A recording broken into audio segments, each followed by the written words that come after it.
అమరావతి రైతుల ఉద్యమాన్ని గత ప్రభుత్వం మీద చూసాం మనం. అప్పుడు చేసినటువంటి ఉద్యమం ఏంటంటే రాజధాని ముందుకు వెళ్ళట్లేదని చెప్పేసేటువంటి అంశానికి సంబంధించి. కానీ ఇప్పుడు కూడా ఇంకొక ఉద్యమం మొదలవబోతుంది. అది కూడా కూటమి ప్రభుత్వం వచ్చిన తర్వాత మమ్మల్ని మోసం చేసింది అనేటువంటి ఉద్యమం. ఏం చెప్తారు? ఇప్పుడు దేన్నైనా మసిపూసి మారేడికాయ చేద్దాం అన్న భ్రమల్లో ప్రజల్ని అంటే మరీ ఇంత వెర్రివేధవులు అనుకుంటే మాత్రం నాట్ యాక్సెప్టబుల్.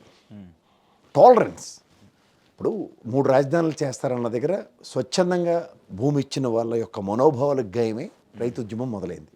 అదే కదా అమరావతి ఉద్యమం.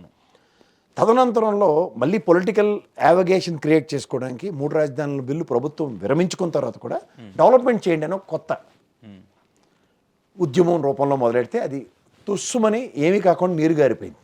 ఓకే, మీకు గమనించండి కావాలంటే.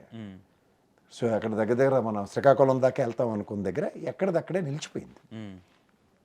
సో ఒక ప్రైమరీ మోటో అన్నది ఎప్పుడైతే ఉంటుందో ఆ మోటోని ఎప్పుడైనా సరే జస్టిఫై చేయడం అన్నది దాన్ని సంకల్పం అంటాను నేను.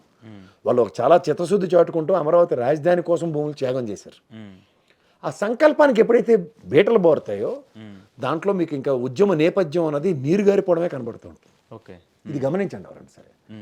సో అంటే నేను అంటుంది ఏంటంటే దేవుడు కూడా కొన్ని నిర్ణయాల్ని శిరోధార్యం చేస్తాడు సంకల్ప సిద్ధి కరెక్ట్గా ఉంటే. అంటే ఉదాహరణకి ప్రభుత్వమే 3 మెట్లు దిగొచ్చి 3 రాజధానుల బిల్లు విరమించుకోవడం, గౌరవ న్యాయస్థానం కూడా రిట్ ఆఫ్ మ్యాండమస్ తీర్పుని రీఇన్స్టేట్ చేస్తూ గత ప్రభుత్వ నిర్ణయాన్ని ఆక్షేపణ లేకుండా రాజధాని అన్న దగ్గర వీళ్ళు పొలిటికల్ కంపల్షన్సా లేకపోతే పొలిటికల్ రీజన్స్ని వేరే విధంగా వీళ్ళు చేసుకోవడానికి వాళ్ళు చేస్తున్న గిమ్మిక్లా